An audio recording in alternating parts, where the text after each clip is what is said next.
Então, você gostaria de se apresentar? Sim, pode ser, sim.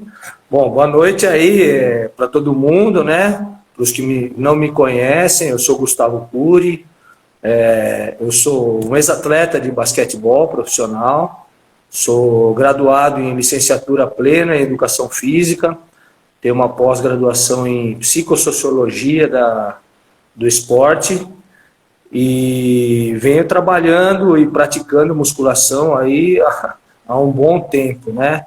Eu comecei a trabalhar com musculação em 93, então ano que vem vai completar aí 30 anos Uau! que eu estudo, né, e prescrevo exercícios de musculação para diversos Faz musculação? segmentos, né, da sociedade e pratico já também desde 85, então são 37 anos que eu pratico musculação, né? E escuta, você sabe que eu dei uma olhadinha na Não. musculação, Ah, é, legal. Eu que é uma também.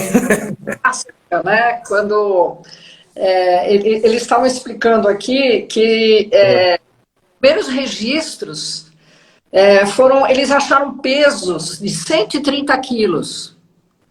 E aí esses pesos eram usados por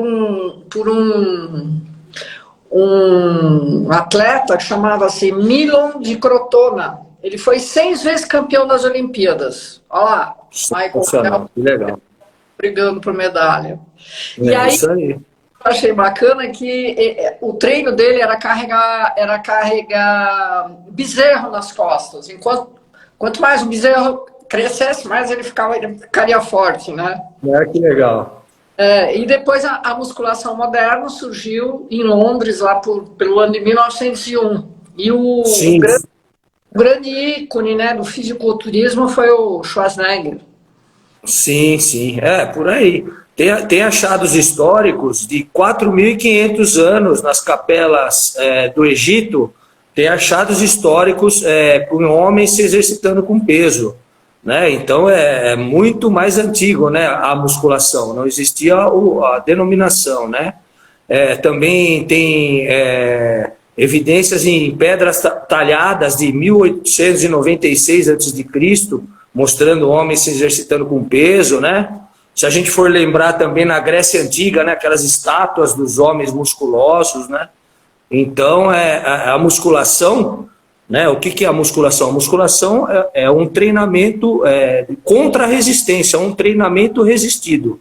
Qualquer peso que você utilize para fazer pode ser caracterizado como musculação, como você falou que o cara usava lá o bezerro antigamente, né? Então hoje se usam halteres, equipamentos. Escrever isso para os seus alunos. Ainda não, olha, eu de vez em quando eu invento umas coisas meio diferentes, né? Mas bezerro ainda não prescrevi, não. Mas nunca é tarde, né? Não, Então a musculação ela vem de muitos anos atrás mesmo. E depois em 1901, como você falou, Fabi, foi o primeiro campeonato de fisiculturismo que teve, né? Que foi em Londres. E o pai da musculação é um cara que nasceu na Alemanha. Ele nasceu na Alemanha. Ele chamava Eugene Sandow, né? E ele nasceu em 1867 e aí ele percorreu os Estados Unidos difundindo, e ele foi considerado o melhor físico durante 30 anos, esse Eugene Sandow. E foi ele que desenvolveu os primeiros equipamentos de musculação e quando ele percorreu os Estados Unidos nessa época, ele foi o primeiro também que defendeu a educação física na escola. que Então, bárbaro. foi ele que começou tudo. Moderno. Começou a desenvolver os equipamentos. Aí aqui no Brasil, as academias, né, elas começaram em 1914, um pouco depois disso. A primeira academia que teve foi em Belém, né, que era academia de luta, de jiu-jitsu e tal. Aí em 1925 chegou no Rio de Janeiro. Aí já chegou a academia nos moldes de hoje em dia, né, com pesos, equipamentos e tudo. Então tem aí, estamos chegando a 100 anos já, né, de musculação aqui no Brasil. Mas, se você for ver bem, Fabi, que nem eu pratico há 37 anos, né? Em 1985, eu tinha 15 anos, eu começava a jogar basquete, como nós vamos até falar da musculação para o esporte depois, e eu fui procurar a musculação para que eu melhorasse a minha performance. Eu era considerado baixo no basquete, eu era magro, eu era fraco fisicamente, e eu precisava compensar a minha baixa estatura com alguma coisa. E naquela época, Fabi, eu jogava em São Paulo, num grande clube, lá no Esporte Clube Sírio. A equipe que eu jogava na época era uma das melhores do Brasil. Eu era um dos últimos jogadores do time. E a equipe do Sírio era, nossa, era muito renomada. Sensacional. Naquele ano, inclusive, foi campeão mundial de clubes, que tinha o Oscar, tinha o Marcel, né? O Mauri era juvenil, que são 2 jogadores aqui de Jundiaí, né? Eles faziam parte dessa equipe. Mas quando eu comecei, para você ver que ainda é novo aqui no Brasil, não existia nem o nome da musculação ainda. O nome da musculação começou por volta dos anos 80. Antes disso, se chamava halterofilismo, né? Os meus irmãos que eram mais velhos iam treinar, eles iam treinar halteres, halterofilismo. E a musculação começou mais ou menos nessa época que comecei a praticar. E ainda existia, há 37 anos atrás, como é recente, muito preconceito nos esportes. Os treinadores mesmo de outras equipes falavam, não, você vai fazer musculação, você não vai crescer, você vai ficar duro, travado, preso. Né? E hoje a gente vê, por exemplo, no basquete, os atletas da NBA lá, o físico deles né, são os melhores os melhores atletas, né, em todas as modalidades. Então, ainda é recente a prática da musculação para as modalidades esportivas, e existem muitos preconceitos ainda, muitos paradigmas que precisam ser quebrados, né? Quais, por exemplo, você pode citar um? Então, justamente esses, né? Primeiro, a questão da idade, né? Muitas pessoas, quando eu comecei a praticar, por exemplo, que eu tinha 15 anos, a maioria das academias não permitiam que eu praticasse na cidade. Diziam que eu tinha que ter 18, 21 anos. Aí eu consegui uma academia muito renomada aqui em Jundiaí, tradicional, né? Que eles me aceitaram lá, eles tinham uma metodologia mais moderna, e eu comecei a praticar. Então, a primeira coisa é essa: muitos pais, né, de adolescentes, até crianças, ficam com medo de colocar os filhos para praticar musculação, com medo que eles não vão crescer, que eles vão ter problema na coluna, e pelo contrário, né? Existe idade mínima para se colocar uma criança numa musculação, para ele começar a levantar pezinho e algo assim?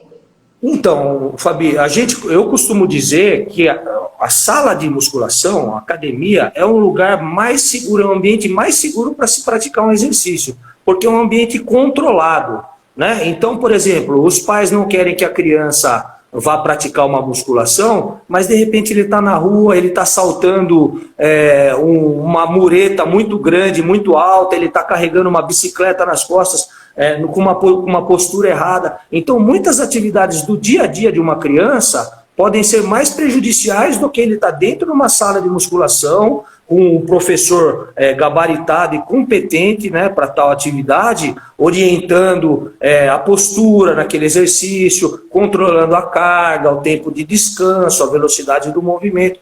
Então, quanto mais estudos se fazem, vão se diminuindo cada vez mais as idades apropriadas para se começar a musculação. Desde que se tenha bom senso, né, competência, uma criança de 8, 9 anos ela já pode iniciar exercícios contra a resistência, um treinamento resistido. Podem ser exercícios com o peso do próprio corpo, pode se utilizar materiais adaptados, pode se utilizar elástico. Então vai depender da atividade que você vai proporcionar para a criança, né? Então crianças, sim, podem fazer, desde que se tenha bom senso para isso. Então, mas você falando assim de conhecimento, nas universidades tem disciplina para, por exemplo, musculação para a criança? Os professores passam por isso e aprendem isso, assim como para, por exemplo, pessoas idosas? Como é que funciona? Sim. Fabi, você sabe, né? Na faculdade é um lugar onde a gente inicia os nossos estudos. Né? Em 4 anos, por exemplo, eu fui formado em licenciatura plena em Educação Física. Então, 33% da grade curricular era da área educacional. Então, eu estudei língua portuguesa, filosofia, antropologia, sociologia, etc. 33% da grade era da base biológica. Então, eu estudei fisiologia, anatomia, antropologia, antropometria, etc. E outros 33% eram da área técnica. Eu estudei basquete, futebol, handebol, natação, atletismo. Então, em 4 anos, é muito difícil você ter temas muito aprofundados a respeito. Então, é claro que dependendo da universidade, dependendo da faculdade, mas todas você vai passar por umas disciplinas como bases do treinamento. Então, sim, é pincelado, vamos dizer assim, de uma forma não tão aprofundada sobre treinamento para adolescentes, sobre treinamentos para idosos, para grupos especiais como diabéticos, cardiopatas, hipertensos, mas ali o professor, com aquele tempo que ele tem, ele mostra o caminho, ele dá as ferramentas. Aí cabe ao profissional se aprofundar mais na área que ele quiser trabalhar. Né? A gente sabe que em 4 anos é impossível. Então, você recebe pessoas assim com esse perfil patológico, digamos assim, você faz um trabalho em paralelo, de mãos dadas com um médico, com fisioterapia, com a fisioterapeuta, como é que... Sim, eu acho muito importante, né? O trabalho multidisciplinar, ele sempre é bem-vindo, né? E acrescenta muito. Sempre que eu tenho a oportunidade, se eu vou trabalhar com uma reabilitação, por exemplo, eu gosto de receber orientações dos médicos, né? É claro, existem, as pessoas confundem muito às vezes as áreas. Quem prescreve o exercício é o profissional da educação física.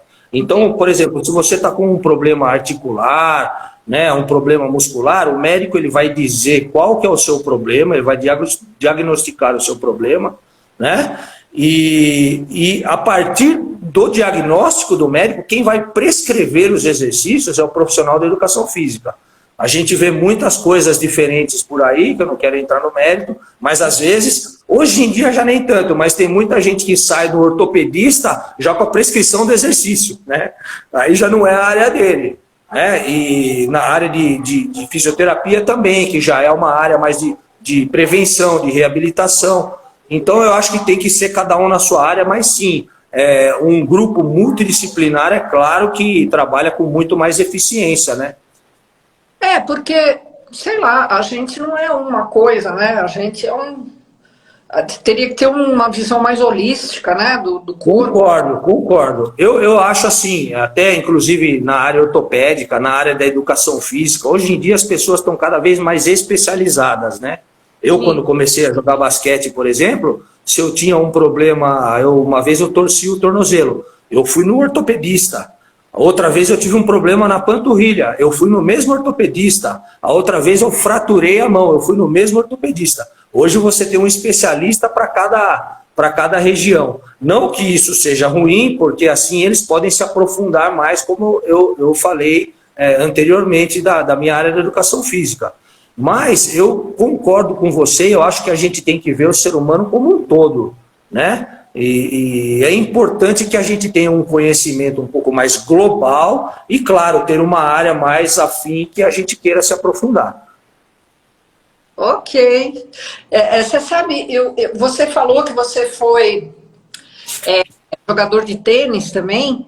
Sim. A minha história, eu nasci dentro do Tênis Clube de Jundiaí, né? Minha mãe, na barriga da minha mãe, eu já frequentava o clube. Eu sou sócio de lá há 52 anos. Então, era um clube de tênis e eu comecei a praticar, além de outras atividades também esportivas, mas o tênis era o carro-chefe lá, era um clube tradicional no estado, né? Participava de competições, campeonatos estaduais.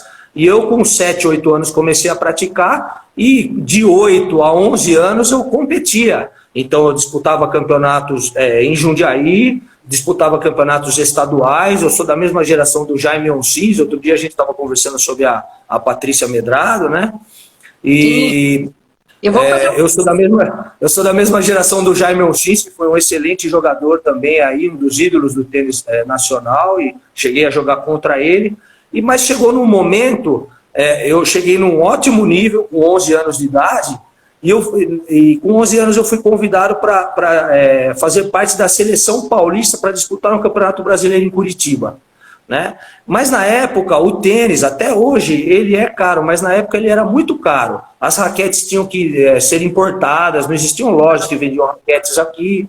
Eu consegui a minha raquete com o pai de um amigo meu que morava no México, então ele veio de uma viagem e trouxe, né? E aí eu, pela minha performance no ano, fui convidado para fazer parte da seleção paulista, disputar um campeonato brasileiro em Curitiba, só que o pessoal da Federação Paulista de Tênis falou, olha, você tá sendo convocado para jogar, mas você vai ter que bancar a sua viagem, a sua hospedagem, a sua alimentação, os seus uniformes, né? E aí eu, com 11 anos de idade, cheguei, conversei com meu pai falou, olha, infelizmente a gente não tem condições de bancar essa viagem para você.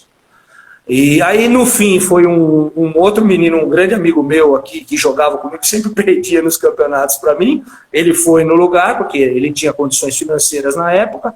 E aí, com 11 anos de idade, eu comecei a ter noção dos valores das coisas. E eu acabei me desmotivando. Eu falei, nossa, o tênis não vai dar para eu jogar, é muito caro, vão ter as viagens e tal. E como meu pai sempre foi um esportista nato, um atleta, até o último ano de vida era atleta da seleção brasileira master, né, de basquetebol, eu já acompanhava ele nos jogos de basquete, gostava muito, aí eu comecei a me dedicar mais no basquete com 12 anos. Eu nunca larguei o tênis, pratico o tênis até hoje, né, até porque eu sou da linha, me desculpem os teóricos, eu tenho muitos amigos teóricos, mas eu acho que para você fazer um trabalho de excelência, você tem que ter um embasamento científico e a vivência prática naquilo que você vai prescrever. Então, por isso, só quem esteve lá dentro, quem já participou de jogos, de torneios, quem esteve dentro de uma piscina, conhece melhor a modalidade e com o embasamento científico pode prescrever melhor, pode prever as coisas, né? Então, eu continuo praticando também o tênis porque eu trabalho com preparação física para tenistas, eu gosto muito, é uma modalidade que eu gosto muito. Hoje eu jogo até mais tênis do que basquete, né? Então, eu tenho ainda isso daí comigo. Inclusive, estou participando de um torneio agora e vou participar no final de semana também. Ai, que legal! Master também, né? Master, né? Eu tô com 52, eu vou jogar no 35 mais, né? Eu vou pegar uns moleques de 35 aí, né? Você é bom, hein? Vou ter que comer um pouco a mais aí. Bom, então, pelo que eu entendi, você, na sua casa, você sempre teve essa cultura esportiva. Sim, sempre tive. Meu pai era um esportista nato, jogou futebol, né? Jogava basquete também, defendia a cidade em jogos abertos, jogos regionais. E tem uma coisa muito importante também, Fabi, eu estudei aqui, isso é uma história interessante, não sei se tem tanto tempo para ter história. O pessoal daqui de Jundiaí vai saber do que eu estou falando. Eu estudei numa escola aqui, que era o SESI, né, o SESI 409, quem é daqui de Jundiaí já sabe. Eu estudei nessa escola. E nessa escola tinha um grupo nos anos 70, final dos anos 70, começo dos anos 80, tinha um grupo de professores de educação física. Foi justamente na época que houve a abertura dos países da Cortina de Ferro, da Rússia, da Romênia, da Bulgária, da Iugoslávia, e tinha um programa do governo que levava profissionais de educação física lá para conhecerem o trabalho que eles faziam, que era um trabalho de excelência, que até então ninguém sabia, e com o governo bancavam eles, com o objetivo de eles difundirem, divulgarem aqui.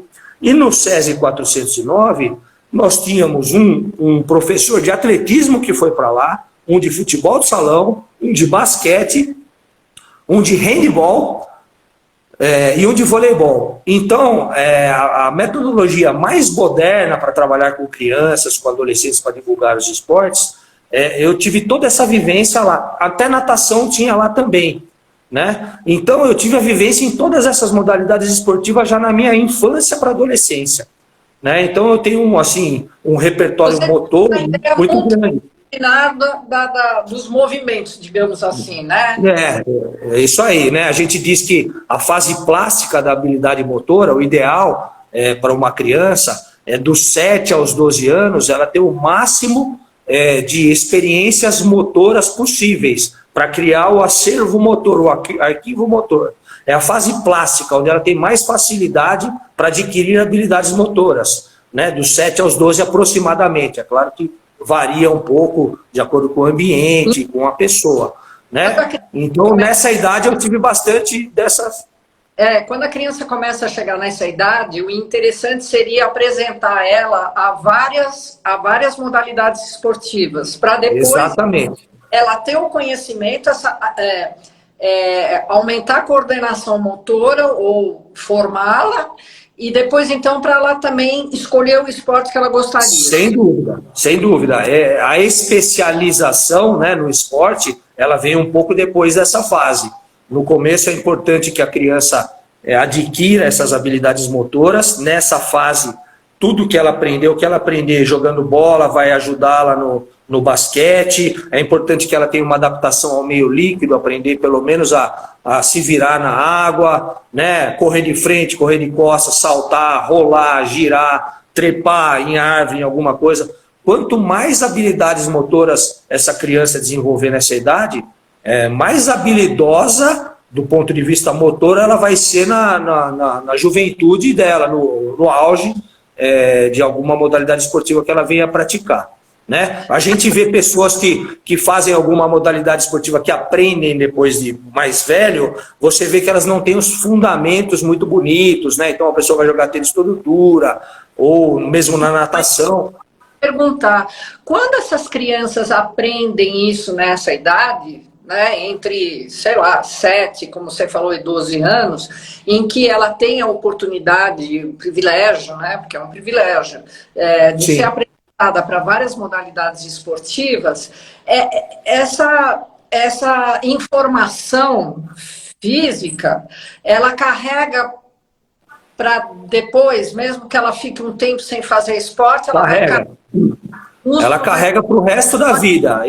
Isso é o nosso acervo motor, o arquivo motor. O que acontece é que, por exemplo, eu pratiquei uma atividade com 12 anos de idade, né? Então, aquilo lá ficou gravado na minha memória, que ficou arquivado. Mas ficou arquivado, aqueles movimentos ficaram arquivados, como quando eu tinha aquela estatura, quando eu tinha aquele peso, quando os meus membros, né, os braços, as pernas eram daquele comprimento. Então, quando eu vou, é importante quando você voltar a fazer, é como se fosse fazer uma atualização do chip aqui do computador, né? Então, você tem arquivado aquele movimento, porém agora você está mais pesado, está mais alto, né? Não está tão flexível. Então, por isso que é importante, até na prática de qualquer atividade física, a gente praticar exercícios coordenativos, por exemplo, como um aquecimento, né? Eu procuro fazer isso muito com os meus alunos. Eu dou corda para eles pularem, tem aquelas escadinhas para treinar exercícios de coordenação, faço correr de frente, correr de costas, saltar, girar, porque daí eles vão... a consciência corporal, né? A imagem corporal que a gente tem é aquela dos 12 anos, quando foi a última vez que eu fiz atividade. Então, eu preciso atualizar a minha imagem corporal. E fazendo os exercícios, essa pessoa que já fez anteriormente, ela tem muito mais facilidade quando volta a praticar. Porque sim, fica arquivado no nosso cérebro aquele movimento. Gustavo, olha, pessoal, boa noite, viu? Olha, todos muito bem-vindos, estou super feliz de ver todo mundo participando, o Gustavo é super interessante. Tavares, você está perguntando, tem uma pessoa que está perguntando, por que não ensinam nada relacionado a ciclismo nas escolas? Então, Fabi, eu acho também um absurdo, né? o ciclismo ainda ele é muito pouco incentivado aqui no Brasil, né? A gente vê aí agora alguns movimentos para terem ciclovias, né? Fizeram agora recentemente uma em São Paulo, lá uma na Marginal, ótimo, legal, mas ela vai do nada para nenhum lugar, né? Para lugar nenhum. Então, assim, é um lugar para se praticar o ciclismo e tal, mas ainda é muito pouco difundido o ciclismo aqui no Brasil. Existem muito poucos praticantes. Se você for ver na Alemanha, na Holanda, a quantidade de ciclovias, né, e as pessoas usam como transporte. Exatamente. Né? Você usar como transporte uma máquina de fazer exercício, tem coisa mais interessante do que isso? Não. Né? E aqui, se você for andar de bicicleta na rua, é capaz de você não voltar para casa, né? Então, realmente, eu acho que deveria haver mais incentivo mesmo. Incentivo e educação, né? Sim, incentivo, educação no trânsito, né? Espaços, né? Porque se você tem lugar, quando eu era menor, por exemplo, não tinham tantos carros. Aqui a cidade de Jundiaí era uma cidade pequena, não tinham tantos carros, então a gente andava de bicicleta para cima e para baixo. Hoje em dia é muito perigoso você andar de bicicleta, porque não tem ciclovia e você tem que ficar competindo com os motociclistas e com os carros. Então, eu acho que, como o Tavares, né, que perguntou, eu acho que o incentivo começa com um espaço para as pessoas poderem praticar, que é muito escasso ainda aqui no Brasil. Não, e poderiam até ensinar para as próprias crianças o código, né? Sim, sem dúvida. Né? O Tavares, para quem é o Tavares, ele é um master e ele é campeão de downhill. Sensacional. Ô, Tavares, falando dos meus esportes, eu esqueci de mencionar um. Antes de eu praticar o basquete, eu pratiquei o BMX. Eu fazia o bicicross, né, o BMX, e eu não esqueci de contar essa história também. O meu irmão, ele foi multicampeão brasileiro, paulista, pan-americano de BMX, de bicicross. Ele foi 2 vezes quarto colocado no Mundial de BMX, de racing, né, do bicicross. E eu praticava, nós tínhamos aqui terrenos baldios, tal, nós tínhamos uma turma muito boa aqui em Jundiaí, e quando começaram as primeiras competições em São Paulo, nas pistas de bicicross, tinha uma na Marginal, teve uma Copa lá que chamava Copa Nescau, foi o primeiro campeonato que teve de bicicross, foi em 84. E nós praticávamos e as pessoas daqui de Jundiaí eram os melhores, detonavam lá. E eu me classifiquei para a final, e chegou na final, que era num domingo, eu tinha um jogo de basquete no Sírio. Aí eu falei pro meu pai, eu classifiquei para a final do bicicross lá, né? Ele vai passar na televisão e tal, e eu tinha um jogo de basquete. Ele falou, agora você vai ter que escolher. Ou você vai para o bicicross, ou você vai para o basquete. O que você escolher, eu vou te apoiar, mas você escolhe. Aí eu escolhi o basquete e fui para o basquete, mas eu tenho muitos amigos que praticam downhill, tem pessoas muito envolvidas, né, nesse esporte aqui, que já participaram daquele evento que passa no Esporte Espetacular também, que é lá em São Roque. Então eu conheço o pessoal também da bike aí. Inclusive, eu vi que entrou aqui o Jam Bike, que é o Comida, que quem gosta de bicicleta procura lá Jam Bike, que ele tem uma loja de roupas e acessórios de BMX, de downhill, de mountain bike, muito legal, Jam Bike. Já fiz a propaganda para ele, que ele entrou aí para assistir a nossa live. Olha, nossa, bom, então, voltando lá para, já que você é especialista em musculação e jogou basquete, jogou tênis, você pode falar um pouquinho? Eu dei uma olhada nos grupos musculares que são muito usados em tênis e em basquete, né? Porque eu mal conheço basquete na escola, mas assim, né? E tênis eu jogava no paredão, então você imagina, era uma beleza. Mas e os dois eu acho que são mexem com todos os grupos, né? Sim. O esporte... Diga, Fabi, pode falar. A musculação ela pode ser usada como?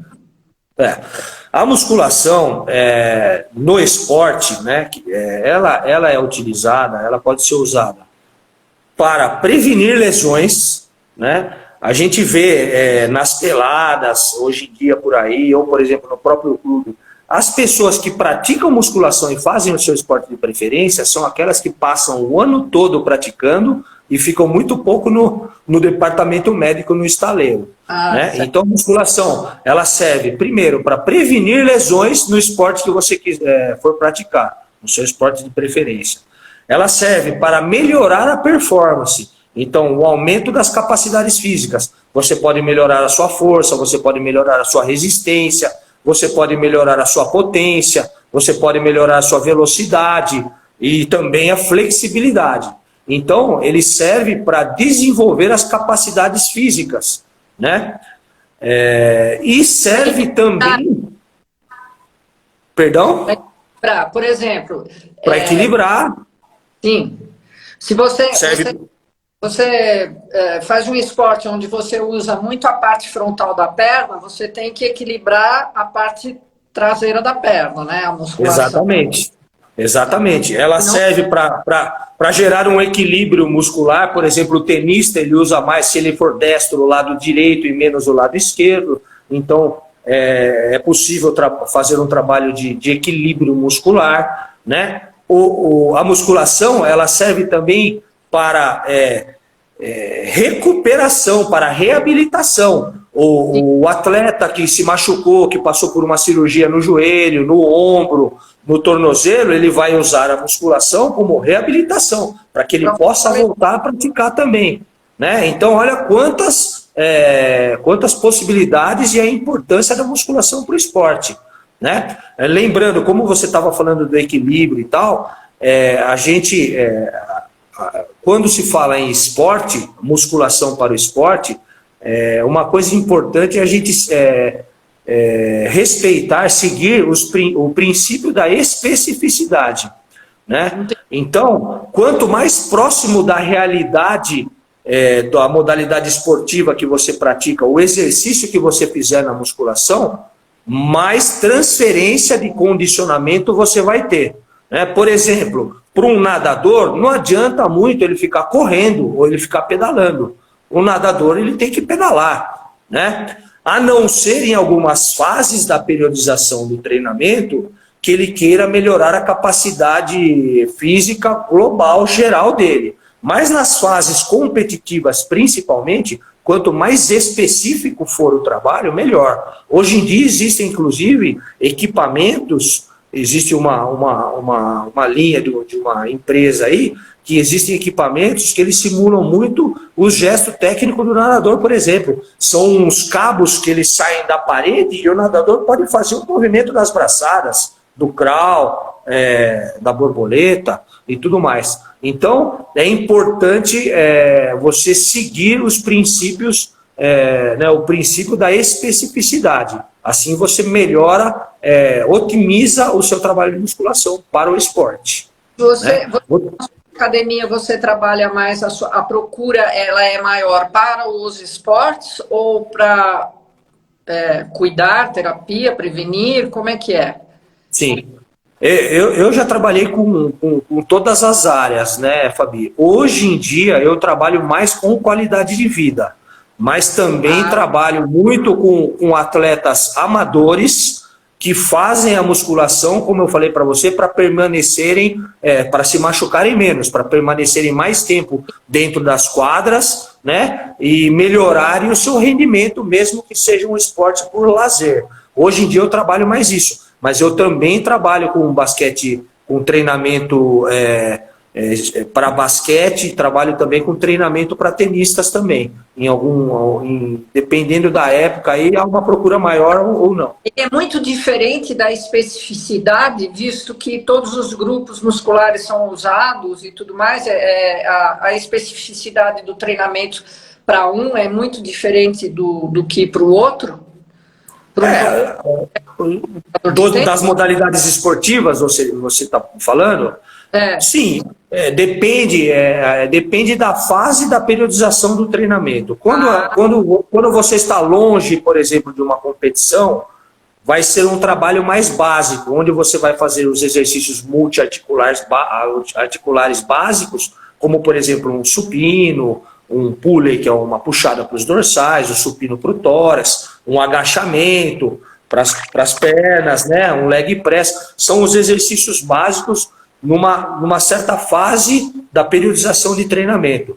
Quando você está chegando mais próximo da competição, é importante que você inclua dentro desses exercícios básicos alguns movimentos específicos do seu esporte. Por exemplo, um jogador de basquete precisa incluir alguns saltos, né? O tenista precisa incluir alguns movimentos específicos, como se fosse uma batida de forehand, de backhand, né? Também vai depender um pouco também das deficiências e das necessidades de cada um. Isso é muito individualizado, né? Então a gente precisa fazer uma avaliação, fazer uma anamnese, fazer uma análise, né, daquele atleta e tentar corrigir as deficiências físicas dele, e a sala de musculação sim ajuda muito nisso também, né? Uma outra coisa importante...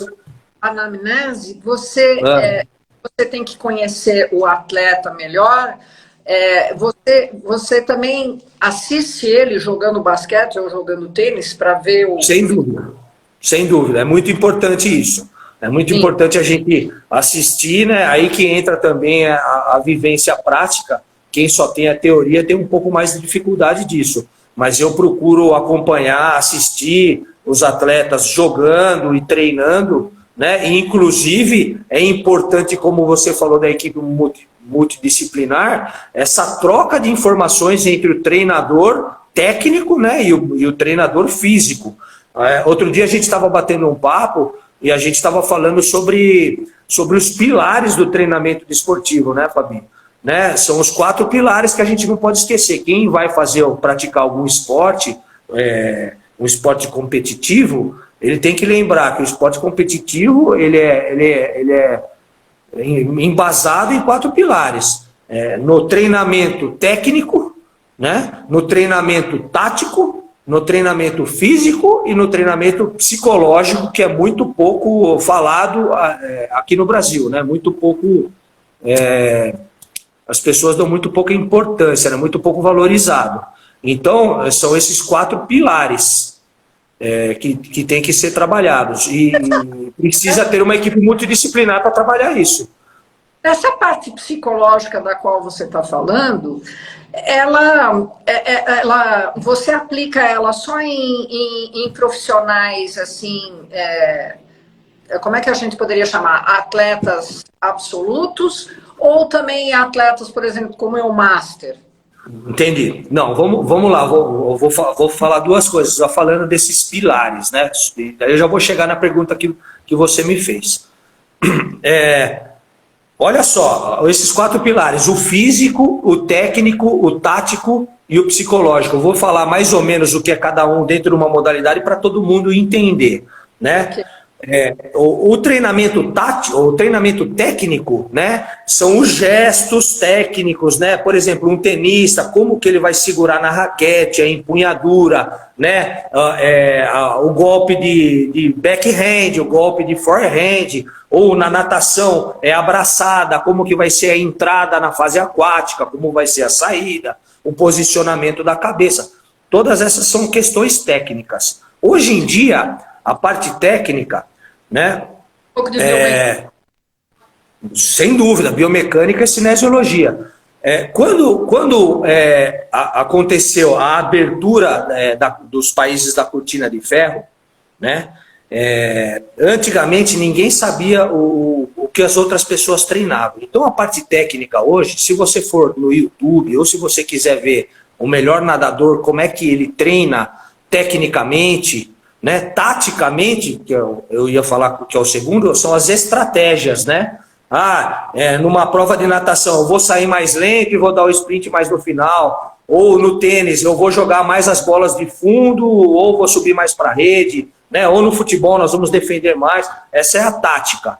né? E a parte física é o que nós estamos falando. Esses três pilares, quando houve essa abertura da cortina de ferro, né, principalmente a parte física, que todas as teorias do planejamento e da periodização de treinamento vêm desses países da cortina de ferro, da Romênia, né, que o pai do planejamento era o Bompa, né, o Tudor Bompa, que era um romeno, né, a União Soviética, né, a Iugoslávia, por isso que eles ganhavam todos os Jogos Olímpicos, porque todas as bases de treinamento vinham de lá. Quando houve essa abertura, hoje em dia todo mundo tem acesso a isso. Se você procurar no YouTube, vídeos e tudo mais, você tem acesso a esses três pilares. O que acaba diferenciando mais o atleta, na verdade, o de alto nível, de alto rendimento, o que mais diferencia é a parte psicológica. Porque é aí que é a individualidade de cada um. Porque o atleta de alto nível, de alto rendimento, ele já chegou num nível técnico que não tem muito mais o que você melhorar. O nível tático, hoje em dia as estratégias, você filma os seus adversários, então você já sabe de que maneira que ele compete, então não tem mais tanto segredo, né?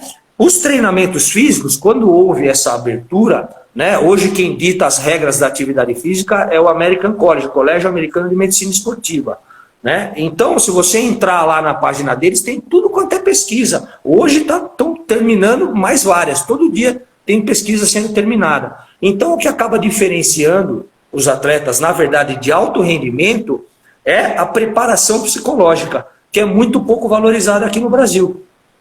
Por isso que chega na hora do vamos ver, o atleta da ginástica olímpica cai de bunda na final do Mundial e antes não cai, né? O capitão da seleção brasileira na Copa do Mundo em casa fica chorando, né? Então, nós temos muita deficiência nessa parte emocional. O contrário dos atletas europeus, por exemplo, e americanos, que já são trabalhados psicologicamente desde a sua infância. O europeu já sai de casa logo cedo, já está treinando em outros países, então ele tem que lidar com essa emoção muito antes. E o brasileiro é muito pouco trabalhado emocionalmente. E aqui, ninguém valoriza esse profissional. Agora, indo já direto para aquela pergunta que você fez, a partir disso, né, eu fui me especializar, fiz uma pós-graduação em psicologia do esporte, e eu vejo que não tem muito espaço para se trabalhar.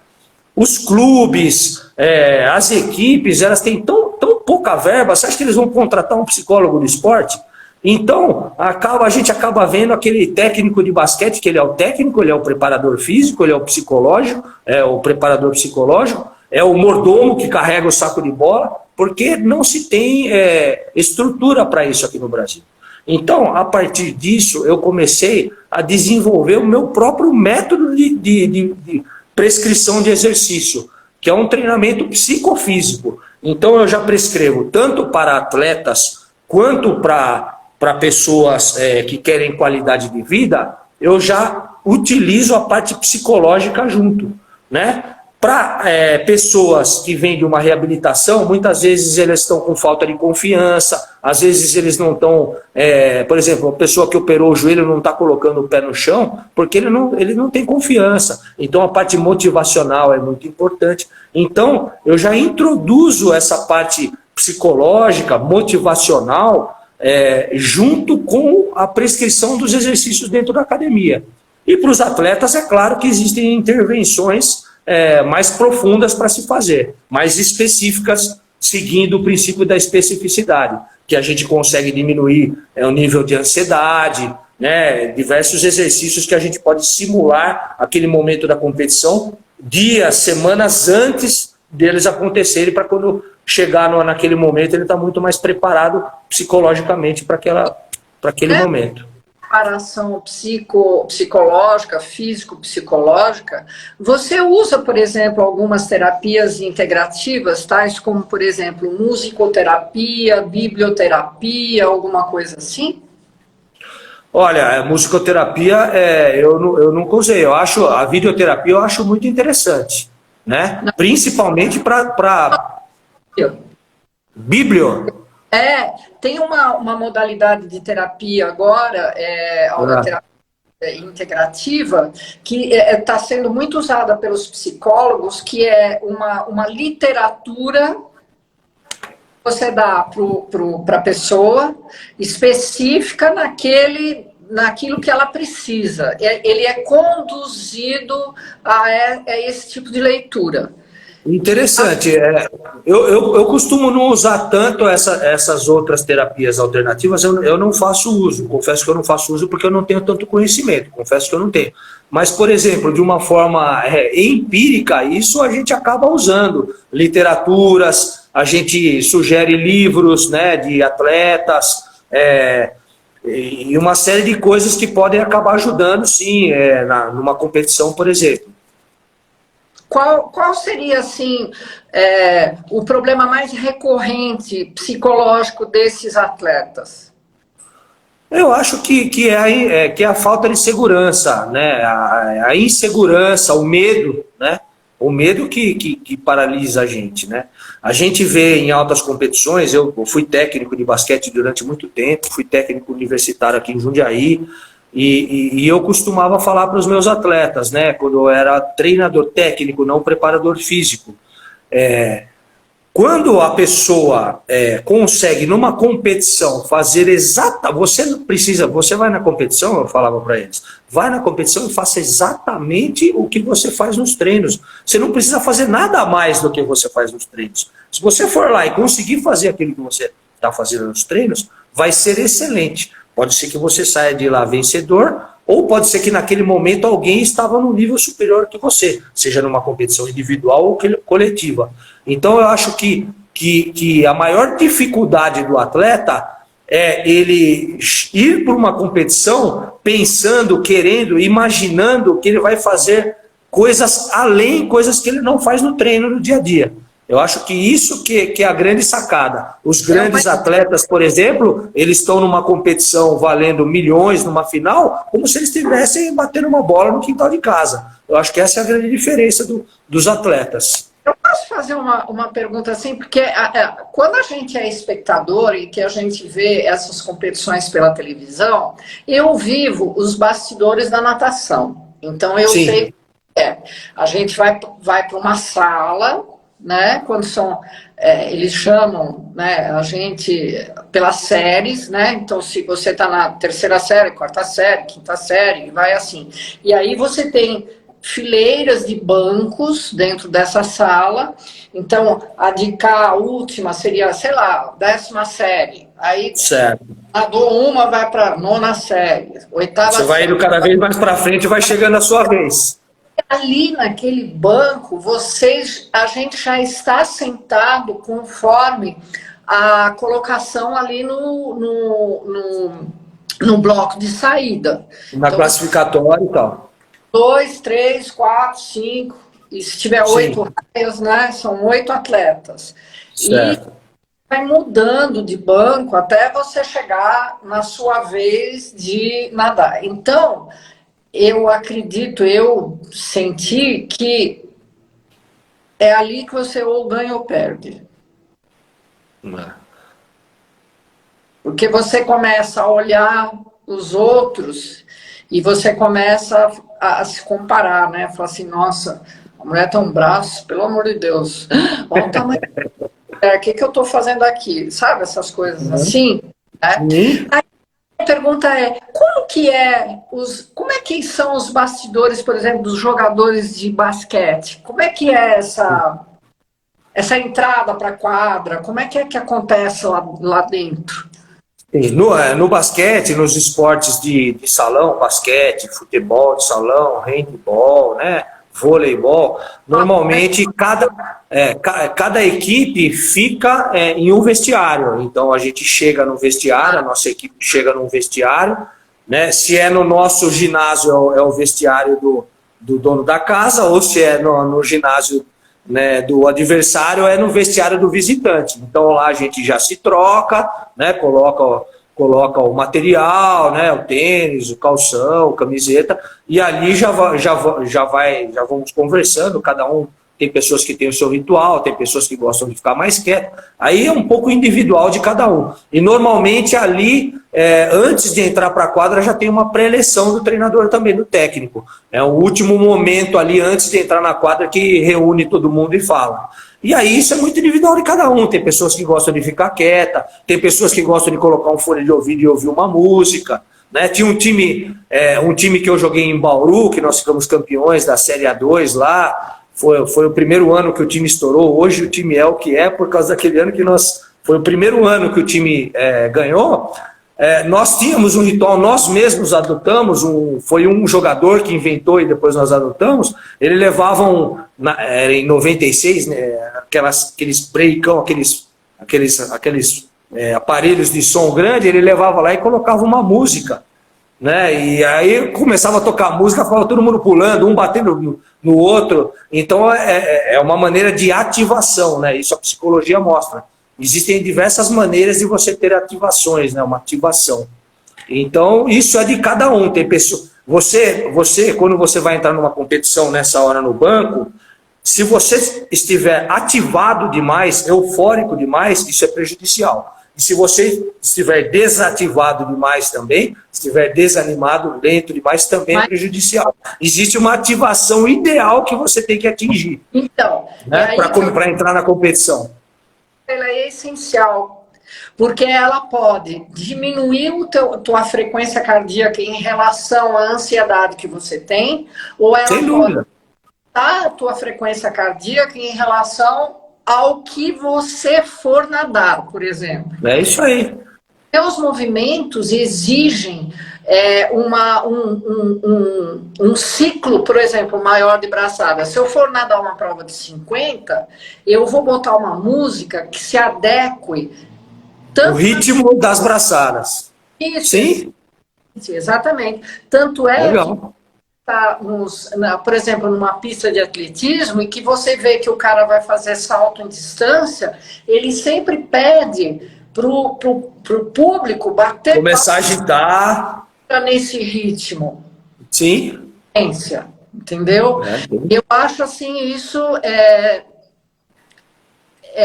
não sei, mas eu uso bastante e é uma coisa que funciona, sabe? É uma funciona mesmo.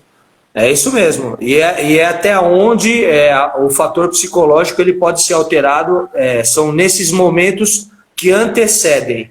Quando começa a competição, aí já não tem o estado que você tiver, você vai até o fim. Por exemplo, você está num jogo de basquete lá, o treinador está num jogo de basquete. Ele tem 12 jogadores, né? O time inteiro de basquete são 12 e jogam 5 de cada vez.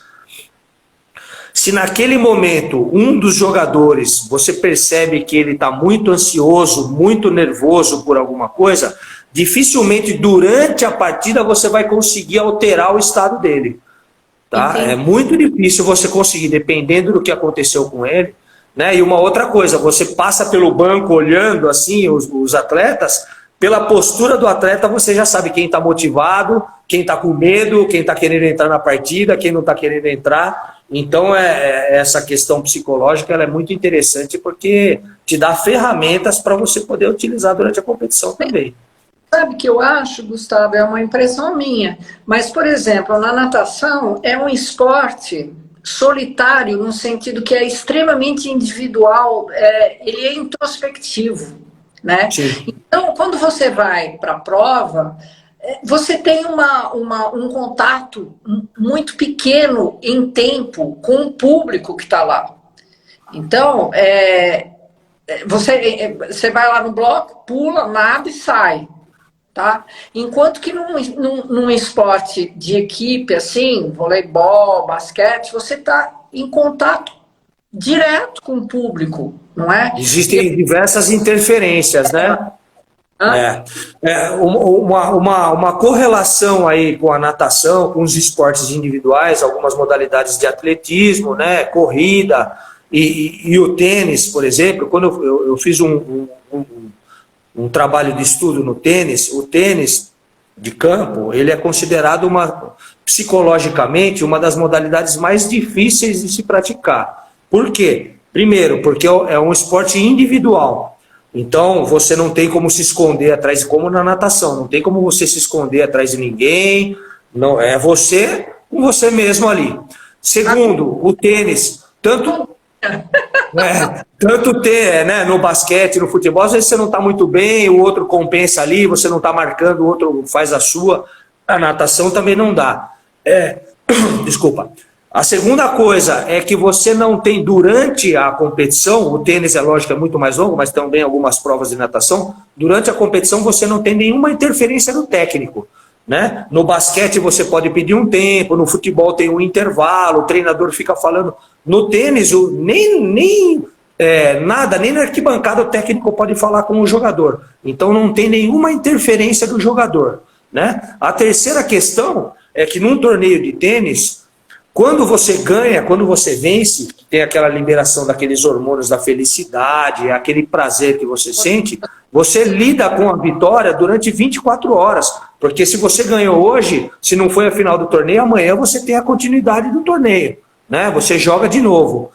E com a derrota, você às vezes tem que ficar assimilando essa derrota durante uma semana, porque quando você perde hoje, você tem que esperar o outro torneio para você competir de novo. Então, do ponto de vista psicológico, é muito complicado.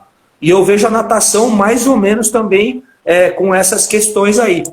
Então, é importantíssimo a questão psicológica para nadadores também. Né? Gustavo, por mais que o atleta se prepare, o corpo, ele às vezes reserva surpresas. Sem dúvida. Né? Você vai lá para nadar do jeito que você treinou, mas a gente não sabe por que naquele dia, naquela hora específica, aquele negócio lá não foi legal.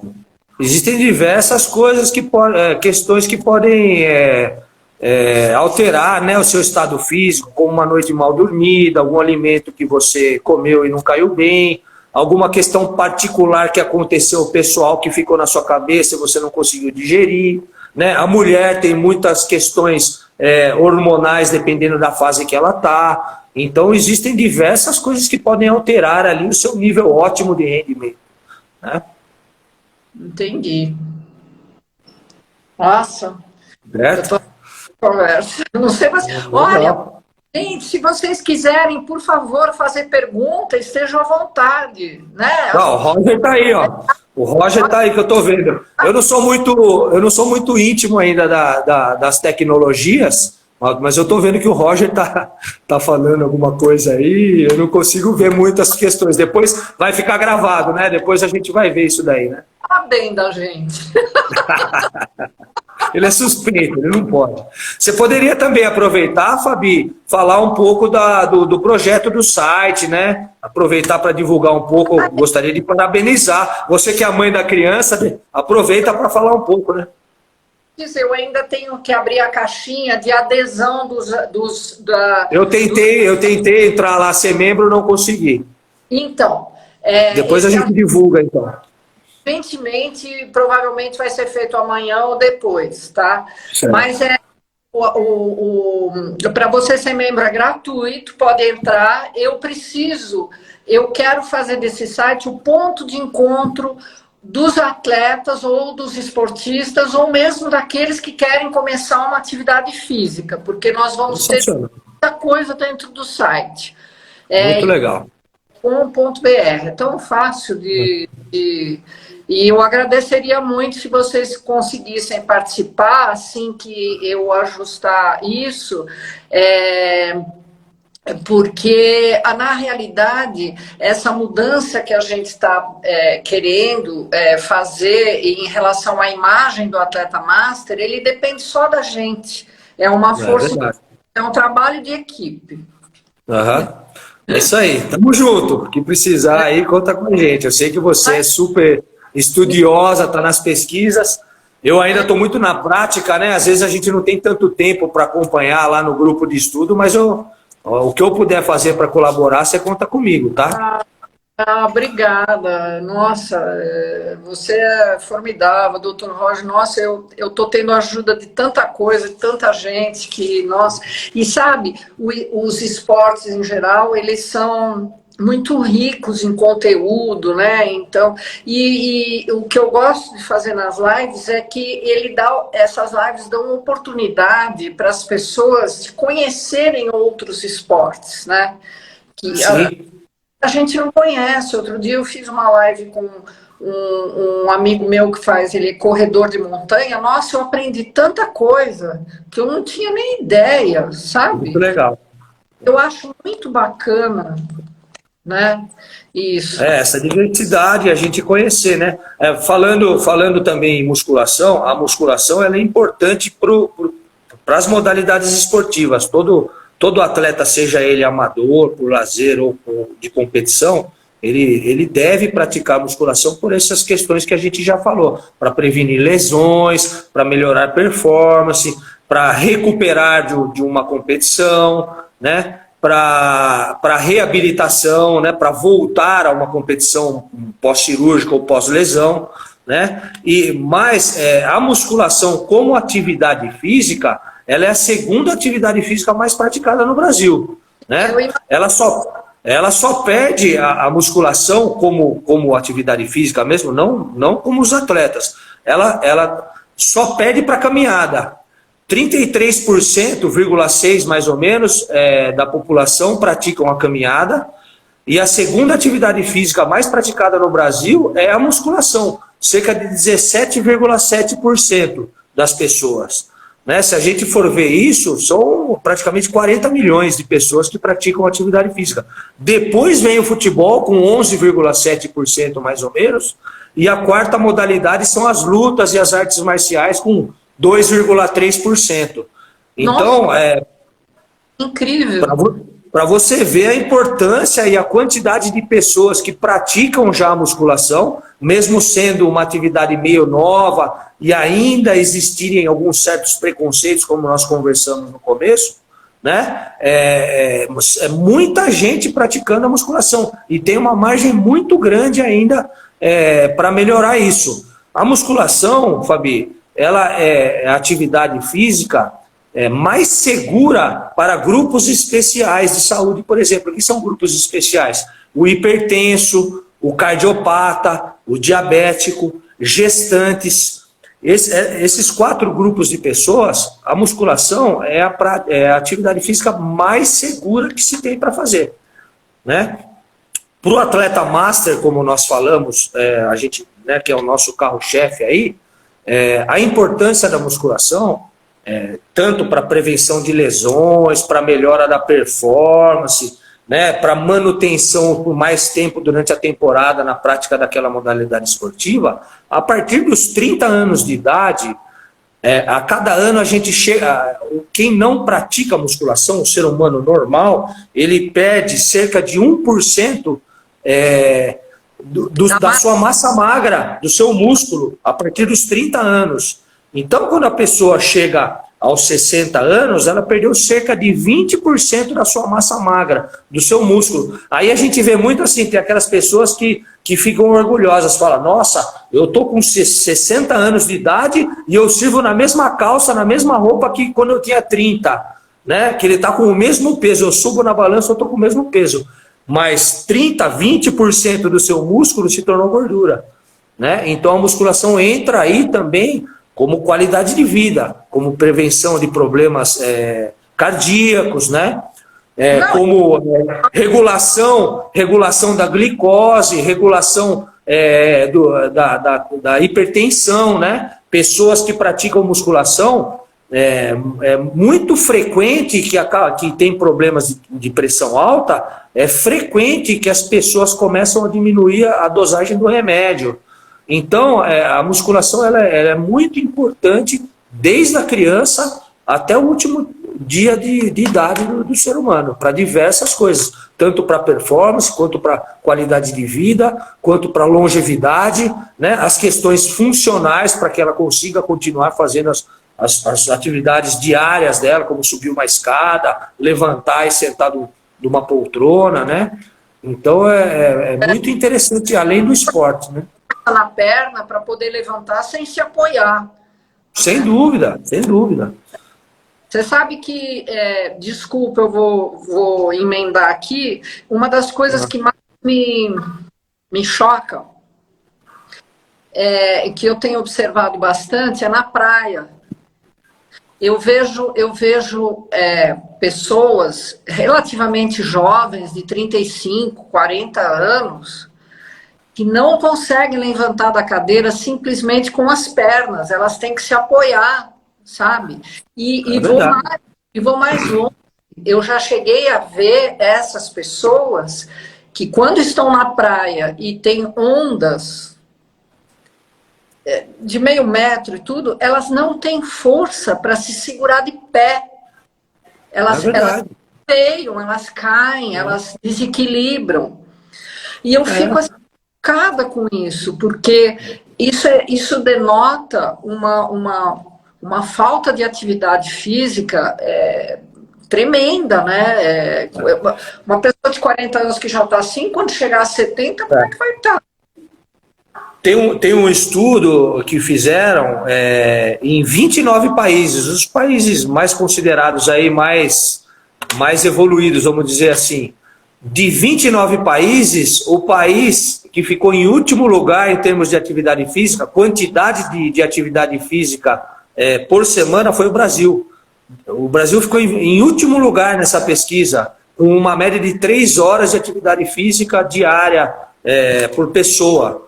Né? Então isso é muito pouco. E o sedentarismo é o maior mal da humanidade, né? A modernidade. Né? Quando eu era jovem, por exemplo, não tinha controle remoto na televisão, então você queria mudar de canal, você tinha que levantar, mudar de canal. Não tinha vidro elétrico no carro, então você tinha que virar a manivela. Não tinha portão automático, você tinha que sair do carro, abrir o portão. Não tinha escada rolante. Então a modernidade vai trazendo cada vez mais sedentarismo e cada vez mais doenças ligadas ao sedentarismo. E é o que a gente vê aí por aí, como você falou, na praia e tudo mais.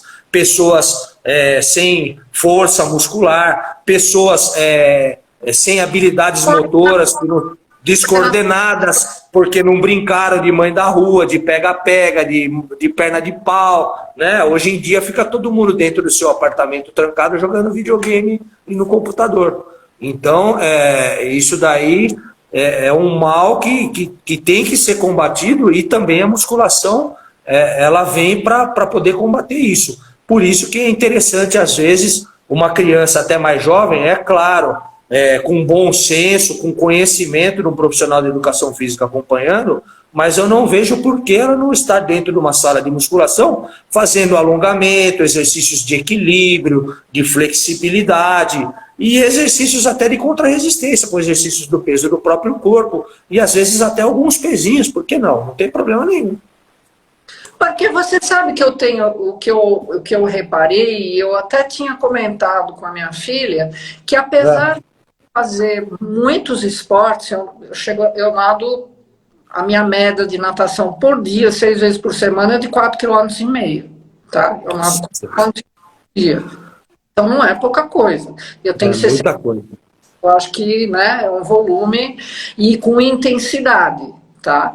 E eu nado águas abertas, e de vez em quando eu vou dar uma corridinha, né? Essas coisas assim. Mas, por exemplo, apesar disso tudo, eu acho que essa parte de musculação, você falou em equilíbrio, com a idade a gente vai perdendo esse equilíbrio. Sem dúvida. O equilíbrio é uma capacidade física, como a flexibilidade, como a força, a potência, a resistência, são capacidades físicas que são treináveis. Então, se a gente não praticá-las, a gente vai perdendo com o passar do tempo, e inclusive também com aquela questão da imagem corporal que eu falei para você. A gente vai ficando mais velho, vai ficando mais rígido, vai ficando mais pesado, e então o nosso centro de gravidade vai mudando. Por isso a importância de a gente estar praticando nas diversas fases da vida. Né? Ela é treinável, então a gente recupera isso. Dá para legal. Dá para recuperar, sim, sem dúvida. E deixa eu perguntar uma coisa, Gustavo. Você acha que a musculação é o esporte mais praticado, como você diz, o segundo, né, depois depois da... Caminhada, depois da caminhada, aqui no Brasil, né? Mas é devido a um prazer, a um gosto, a uma escolha consciente, ou é porque talvez seja uma modalidade mais barata, digamos assim? Porque hoje em dia você vê muita academia assim, de bairro, né? Que você pode ir lá e paga R$ 100 por mês. Sim. Você acha Eu acho que tem as duas coisas, Fabi. Eu acho que tem, como a oferta é grande, como você falou, hoje em qualquer bairro tem uma academia, como a oferta é muito grande, e não é qualquer lugar que tem uma quadra de tênis, uma piscina, um campo de futebol, né, disponível para a pessoa praticar.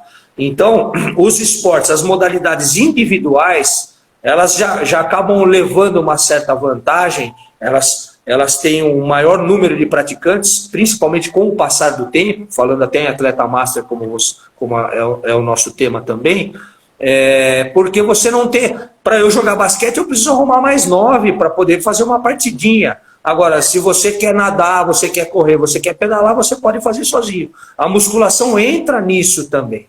Então tem uma oferta grande, em qualquer bairro tem uma academia, tem essa facilidade de você não depender de outras pessoas para praticar, né? Então tem esse público que vai praticar, que sabe dos benefícios que a musculação oferece, mas também tem muita gente que vai como remédio, né?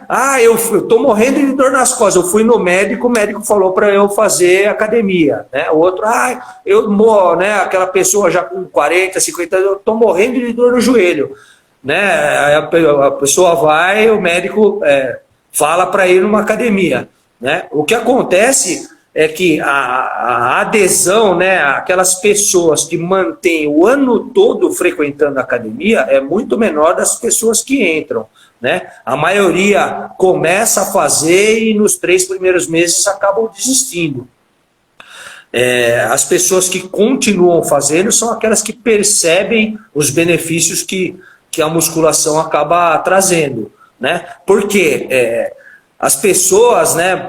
Uma vez um médico aluno meu, muito competente, né? Que ele trabalha com cirurgia bariátrica, ele falou assim para mim, ele falou, o obeso, o gordo, ele quer ser emagrecido, ele não quer emagrecer, ele não quer passar pelo processo da dieta, né? Passar fome, ficar com vontade de comer algumas coisas, abstinência, e ir emagrecendo aos poucos. Ele quer que vá alguém lá, costure ele emagreça, né? Ou o adicto, o alcoólatra, ou qualquer coisa, ele quer ser curado, mas ele não quer passar pelo processo da abstinência e tudo mais. Na musculação, muitas pessoas vão lá porque tem algum problema, ou um problema articular de joelho, de ombro, de coluna, né? Ela quer ser curada, mas ela quer que seja instantânea. Então ela começa a fazer e vê que na primeira semana não melhora muito, sai de lá morrendo de dor muscular, muitas vezes não é bem assessorada com os professores da academia, né? E esse primeiro contato, essa experiência acaba não sendo muito legal e acaba desistindo, né? Mas é um assunto muito delicado que eu queria levantar com você. Por exemplo, eu sou uma pessoa que eu não conheço nada de musculação, porque Sim. Primeiro porque eu não gosto muito, e segundo porque eu não conheço, eu não sei se eu pego um peso aqui, se eu tenho que a empunhadura vai mais para baixo, vai mais para cima, se está reta. Então, você não gosta muito porque você não teve um bom professor ainda. Mas teria que ter uma assessoria do profissional que está lá, que corrigisse e que constantemente, eu acho que tem muito aluno para pouco profissional, e esses profissionais, eles têm um treinamento melhor no sentido de observar e corrigir os movimentos dos alunos, entende? Sim. Muita gente sai muito lesionado e não volta. Você tem razão, Fabi. Aí entra um pouco naquela questão que você estava falando, que a academia é barata, né? Então, principalmente agora que entraram aquelas grandes redes, vamos falar aí Smart Fit e todas as outras que são grandes redes, né? Que elas cobram um valor muito barato, né? Para a pessoa treinar mensalmente. Muitas vezes eles não têm nenhum professor na sala, ou tem algum porque a legislação exige que ele fica lá, né? E para que essa academia, ou mesmo que seja uma academia de bairro, que é um valor barato, a mensalidade relativamente barato, né? Para o brasileiro tudo não é muito barato, né? Mas para que se torne viável esse negócio, o valor, vamos dizer, da hora aula para um professor de uma sala de musculação, ele é ridículo. O professor da sala de musculação é muito pouco valorizado, ele ganha muito pouco. Então, claro, salva exceções, que eu conheço muitos bons e competentes profissionais que trabalham em sala de musculação. Mas a maioria são jovens que acabaram de sair da faculdade e estão pegando o seu primeiro emprego, né? Muitos são estagiários, estão no terceiro ano ainda. A legislação nem permite que um estagiário fique sozinho numa sala de musculação. E aqui em Jundiaí eu conheço academia, eu frequento uma academia que eu vou lá, só tem um estagiário de musculação dentro da sala, né? E aí acontecem essas coisas que você falou. São pessoas que não estão preparadas para receber um aluno que chega com um problema de coluna, que chega recém-operado, ou que chega lesionado de um esporte. Ele não tem ainda um embasamento, uma experiência para poder prescrever um exercício adequado. Aí acaba sendo aquela receitinha de bolo que todo mundo faz na academia. É um treino praticamente igual para todo mundo.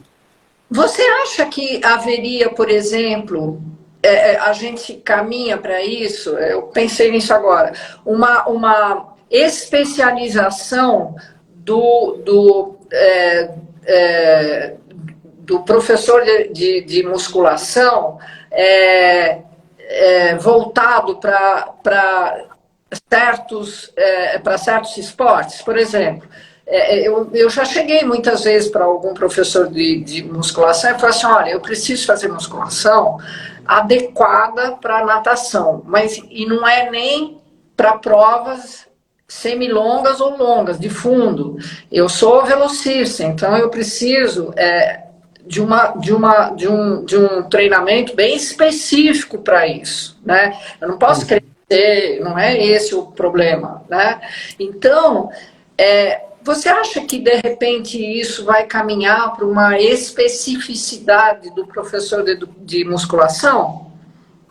Eu acho que sim, eu acho que isso é importante. Hoje em dia, na minha época, como eu falei para você, era licenciatura plena, né? Então a gente estudava, a gente podia ir tanto para a área de educação física escolar quanto para os esportes. Hoje já separou, existe faculdade que é bacharel, né? Bacharelado em esportes, existe faculdade de licenciatura. Então já se separou, então você teoricamente tem mais tempo para estudar os esportes e as modalidades esportivas e a musculação. Então, teoricamente, hoje em dia, o profissional da educação física já deveria sair um pouco mais qualificado dentro da faculdade. Mas aí entra também naquilo que eu falei para você e que eu defendo com unhas e dentes, a importância do embasamento científico e da vivência prática. Se aquele professor de educação física que você foi lá e ele não soube falar sobre natação, ele tivesse tido uma experiência na natação, já tivesse praticado bastante, de repente tivesse competido um pouco, ele teria prescrito um treinamento para você muito mais eficiente, respeitando o princípio da especificidade, como eu falei para você. Né? Então vai do profissional também ir buscar as suas vivências práticas, né? E também buscar cursos de extensão universitária, pós-graduação, especialização. E hoje em dia o acesso é fácil. Eu mesmo estou fazendo uma atualização de um curso via online. Então, as oportunidades estão aí. Só não se atualiza, só não se engrandece de conhecimento quem não quer. Mas não adianta ter só a prática, você tem que viver aquilo. O professor de musculação que não pratica musculação não é um professor eficiente. Mas eu acho que não é só musculação, né? Seria para todas. Exatamente. Eu concordo, exatamente. Né? E nos esportes também. Eu acho que, né, antigamente, né, Fabi, por exemplo, no futebol, que a gente vê mais aqui no Brasil e tal, antigamente os técnicos de futebol eram ex-jogadores. Né? Foi uma fase que foi passando porque as metodologias de treinamento foram se desenvolvendo e esses ex-jogadores não sabiam, não tinham conhecimento nenhum sobre volume de treino, intensidade, periodização, né? Aí o que aconteceu? Houve uma fase que eles começaram a perder espaço para os teóricos, para as pessoas que saíam da faculdade, que tinham mestrado, doutorado em planejamento de treinamento, mas não entendiam nada do dia a dia do boleiro, né, do vestiário, como a gente conversou, né, nunca chutou uma bola, nunca jogou, nunca bateu um pênalti na hora que o estádio estava lotado ali, que ele precisava fazer o gol. Né? E aí agora o que está acontecendo? Os ex-atletas se qualificam, vão para a faculdade, fazem cursos, vão para a Europa, fazem estágios, eles estão se qualificando e estão voltando. Por isso que hoje em dia está melhorando a qualidade dos treinadores, porque eles têm a vivência prática, que foram ex-atletas, mas eles estão se qualificando e estão buscando conhecimento. Então eu concordo com você, em todas as áreas tem que ser assim. Para você trabalhar com eficiência, com excelência, chegar o mais próximo, né, da excelência, da perfeição, se você não tiver a teoria, você não chega. Se você não tiver a prática, você também não chega. Tem que associar as duas coisas. Deixa eu te perguntar uma coisa em relação aos equipamentos de uma sala de musculação. Você tem, nossa, uma infinidade, né, não diria só de tipos de máquinas, né, mas assim, de qualidade. Tem ainda aquelas de peso, tem outras que já são super modernas. Isso aí faz muita diferença, inclusive para o ensino, para o treino e tudo mais? Sim. Faz diferença sim, porque primeiro as máquinas, os equipamentos, eles têm que ter uma boa biomecânica. Então, teoricamente, quanto mais caro o equipamento, né, quanto mais moderno, de uma empresa mais conceituada, né, no mercado, a biomecânica do equipamento ela é melhor. Isso faz o quê? Faz com que você renda mais no seu exercício, tenha uma performance melhor naquela máquina e diminua o risco de lesão. Então existem equipamentos mais antigos, né, que não tem uma biomecânica muito boa. Hoje em dia eu vejo na academia, eu que já tenho, como eu falei para você, eu tenho uma experiência de 37 anos de prática de musculação e quase 29 de prescrição e estudo. Então eu entro na sala de musculação e vejo equipamentos que não dá, e às vezes de uma marca boa, mas que não tem uma boa biomecânica. Eu não posso prescrever um exercício para o meu aluno ali. Agora, se o professor nunca treinou ou não treina, ele não vai saber isso. Eu só vou conhecer a biomecânica se eu testar o equipamento, né? Então, por isso, de novo, a importância da prática. Aquele professor que nunca sentou naquela máquina lá, fica muito difícil ele só chegar lá e falar, faz 3 de 12, 3 de 10, né? É muito complicado. Então, os equipamentos, sim, eles são importantes pela questão do conforto e da biomecânica, né? Então, deve ser caros, não é, Gustavo? Para você, hoje em dia, montar uma academia, o custo deve ser bem elevado, né? Porque você deve... Sim, é bem elevado. De aparelhos que você vai colocar dentro da sua sala de treino, não é? Sim, é um investimento grande, mas existem uma variação, existe uma variação muito grande dos valores dos equipamentos.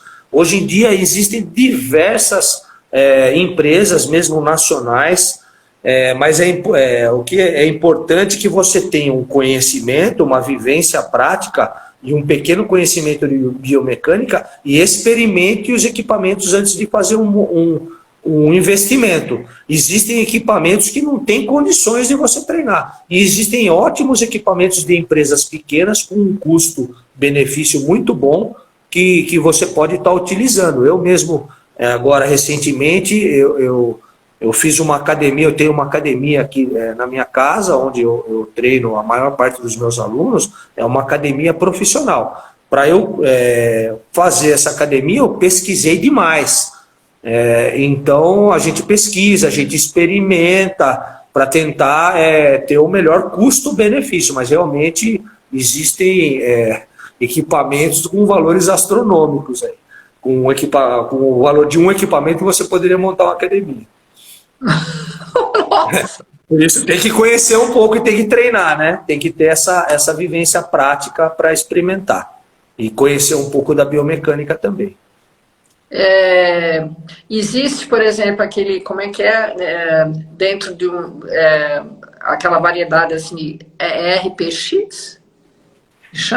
Com aqueles... TRX, o TRX, que são aquelas cintas, aquelas fitas, né? O TRX é o nome da marca do primeiro equipamento que eles fizeram, como se fosse o Bombril, Danone, né? Aquela modalidade ela chama treinamento suspenso. Hoje em dia existem outras fitas, ele é muito interessante. Como você falou, a gente não precisa ter esses equipamentos de valores astronômicos para fazer musculação.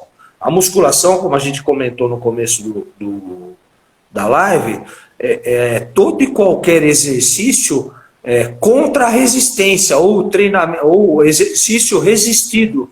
Então, se você fizer um exercício com o peso no próprio corpo, você está praticando a musculação. Né? Se você fizer um exercício com elásticos, você está fazendo uma musculação. Aí é importante ter o conhecimento para você utilizar as outras variáveis. Por exemplo, o peso do meu próprio corpo está muito leve para eu fazer uma flexão de braço para eu desenvolver o meu tórax. Então, quer dizer, a carga, né, o peso é uma das variáveis. A gente pode usar, existem outras variáveis, como, por exemplo, a cadência, né, a velocidade do movimento. Então, eu quero deixar o meu exercício mais difícil, eu faço mais devagar, né? Eu posso fazer mais repetições. O número de repetições é uma outra variável. Eu posso fazer um intervalo de descanso menor. O intervalo de descanso é uma outra variável.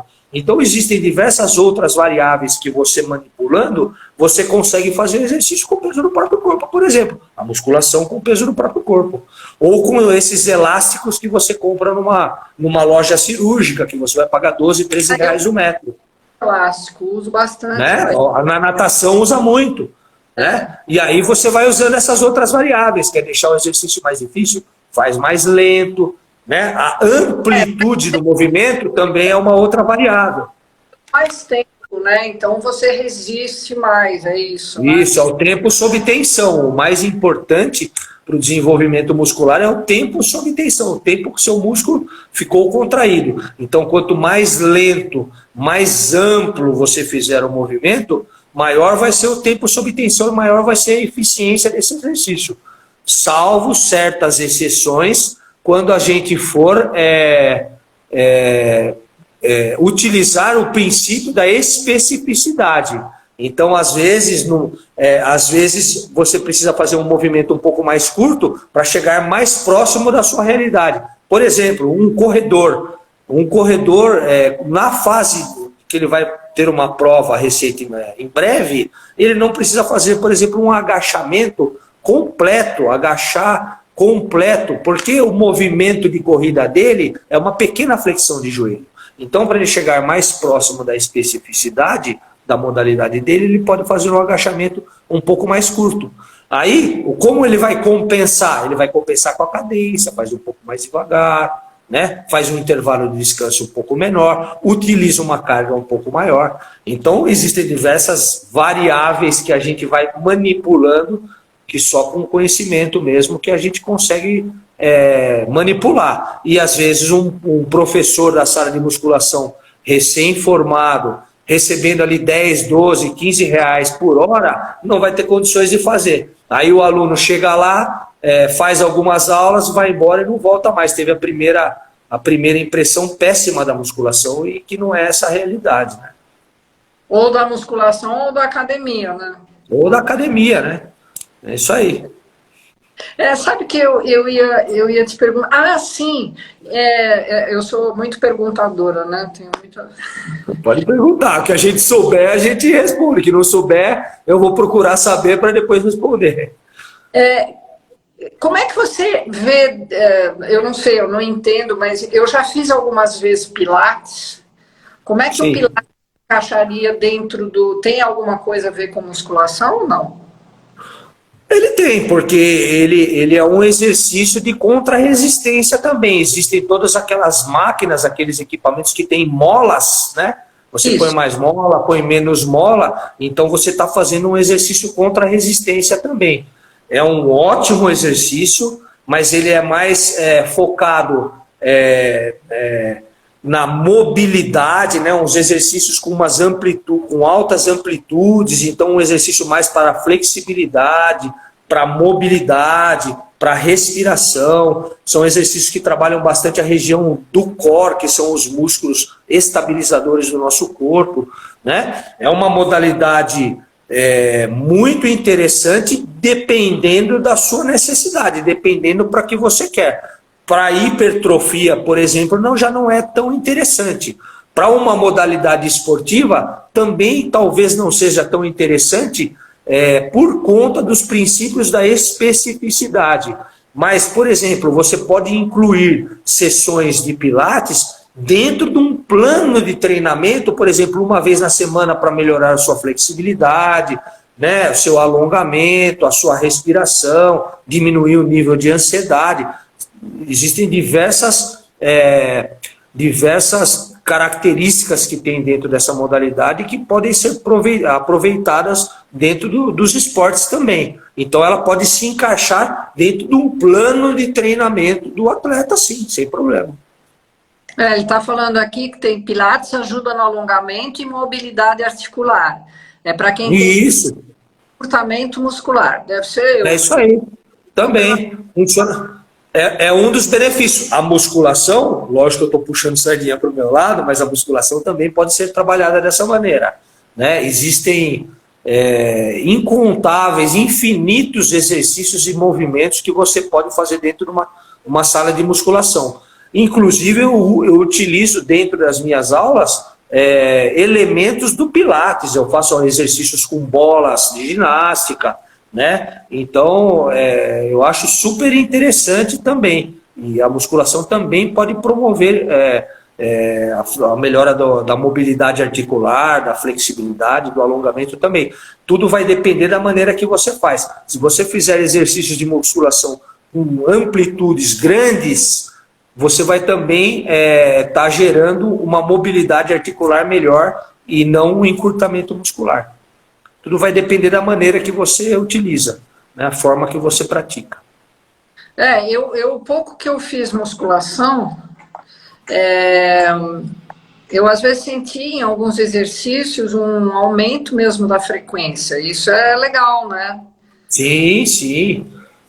Os exercícios, principalmente os exercícios de membros inferiores, eles aumentam muito a frequência cardíaca, então tem um gasto calórico muito elevado. Tudo vai depender do objetivo do aluno. Então, por exemplo, para emagrecimento é a melhor modalidade que tem.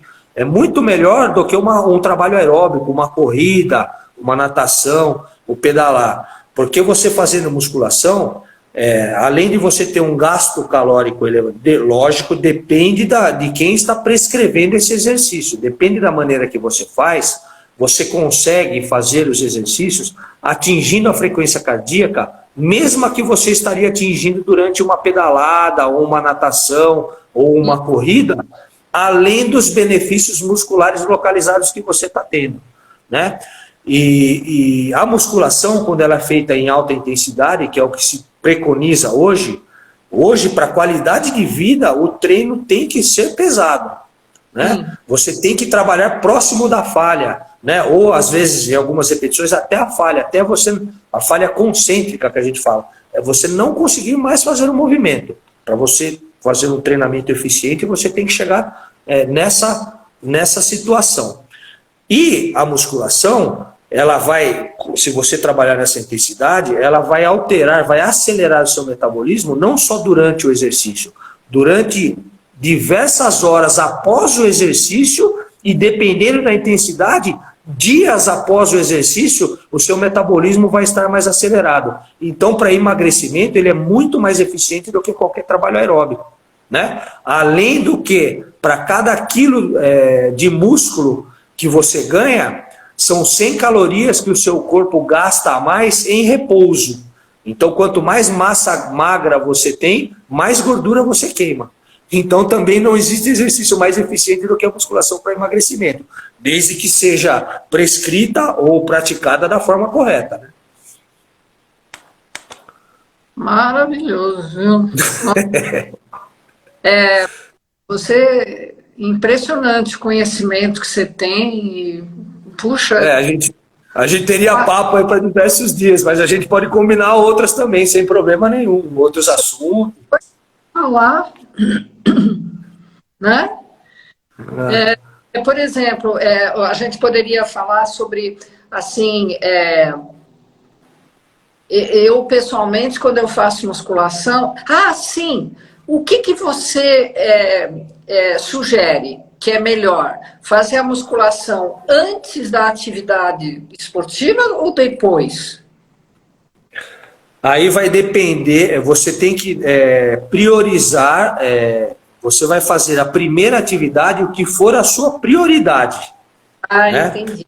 Né? Então, se a sua prioridade, dependendo da fase, da periodização do treinamento, se a sua prioridade for o treinamento técnico da modalidade esportiva, é melhor que você faça antes esse treinamento técnico, para que você faça esse treinamento técnico enquanto você não está desgastado fisicamente, você, né, não desgastou energeticamente, e também a musculação, ela gera microlesões nos nossos músculos, né? Qual que é o princípio da musculação? A gente vai na musculação não para ganhar, a gente vai para perder, a gente vai para fazer os exercícios, a gente causa microlesões nas fibras musculares, elas se rompem. Por isso que tem a dor muscular, porque ela inflama e ela se rompe. Aí, durante o descanso, quando a gente vai para casa, a gente se alimenta, né? A ingestão dos nutrientes, muito durante o sono, é quando essas fibras estão se restaurando. Então, eu dei um estímulo hoje para o meu músculo lá, eu carreguei um determinado peso, e essas fibras, lógico, a nível microscópio, elas se romperam, né? E aí a sua fibra, ela pensa assim, nossa, eu preciso vir mais forte, porque esse estímulo que ele deu foi muito forte, então eu preciso vir mais forte. Esse é o princípio da supercompensação, do anabolismo natural. E essas fibras, quando elas se restauram, ela vem mais forte. Aí é a hora de você, o nosso organismo, ele trabalha sempre em homeostase, em equilíbrio, e o princípio da musculação é a quebra da homeostase. Quando você se adapta àquele estímulo que você deu, você já tem que dar outro. Então, voltando assim, é isso aí. A gente não pode ficar muito tempo fazendo o mesmo exercício, com a mesma carga, com o mesmo número de repetições. Você tem que ir manipulando as variáveis, né? E aí, se você faz a musculação antes da modalidade esportiva, se não é a prioridade naquele momento, o gesto técnico e tal, vai ser sim prejudicado naquele momento o seu gesto técnico, a sua performance.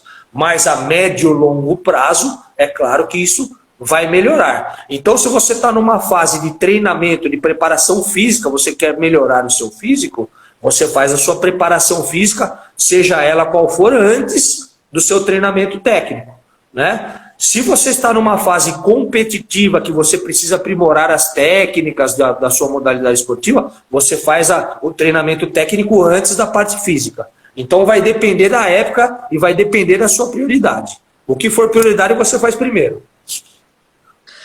Tem eu acho que ela é no seu, de quanto em quanto tempo deve trocar o estímulo. Isso varia um pouco de pessoa para pessoa, mas assim, isso, cada vez que tem estudo novo, isso vai mudando.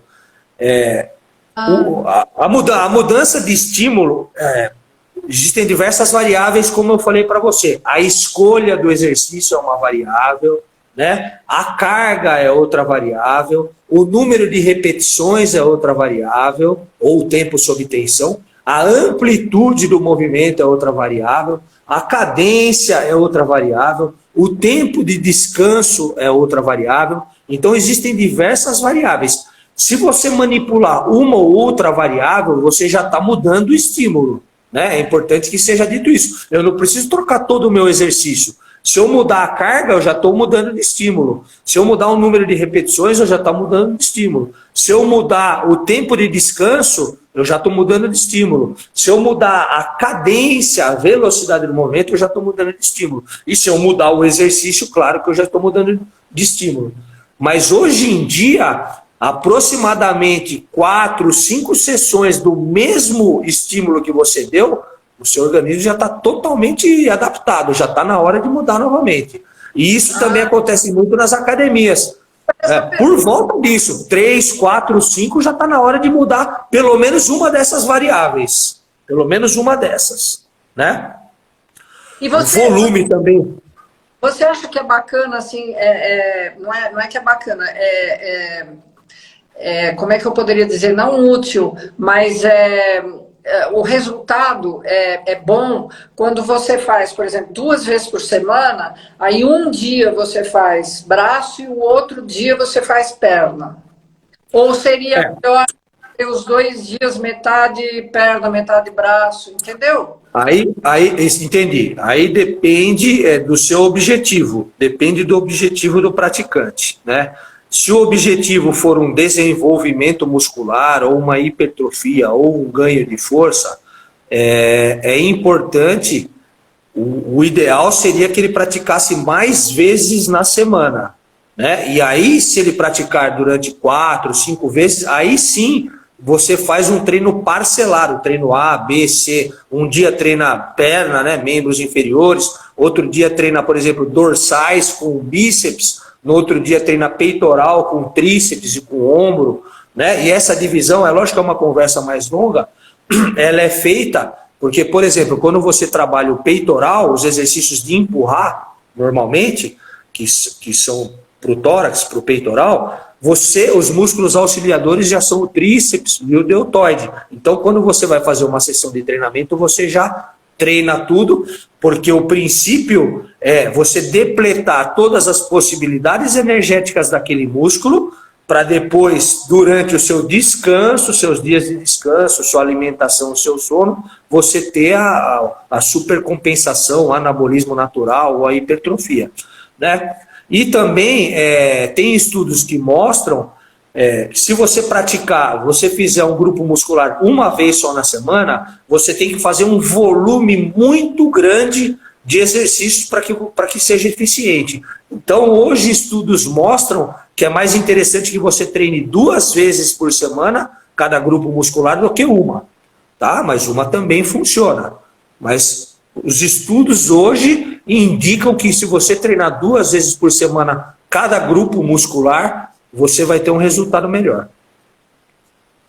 É claro, se a pessoa só tem 2 vezes na semana, você tem que fazer um treinamento que a gente fala um full body, você tem que treinar todos os grupamentos musculares.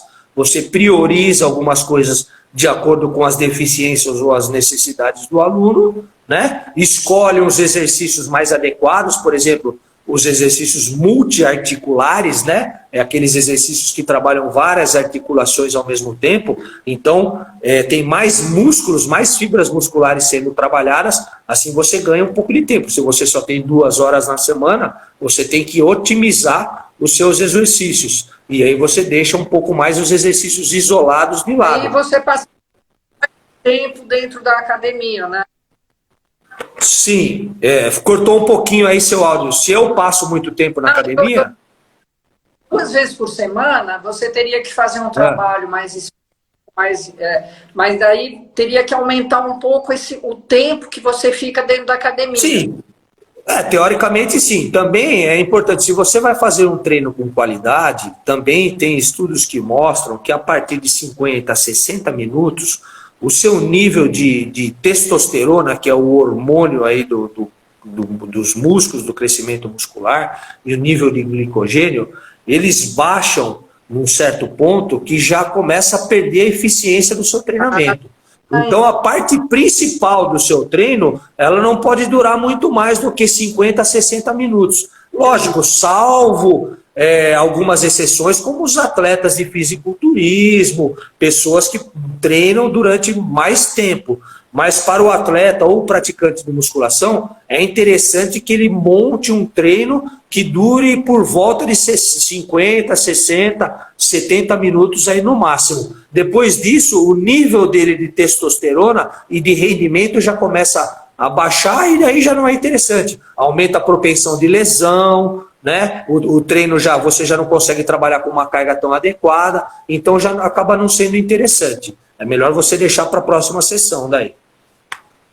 Gustavo, eu não sei nem como te agradecer por tanto.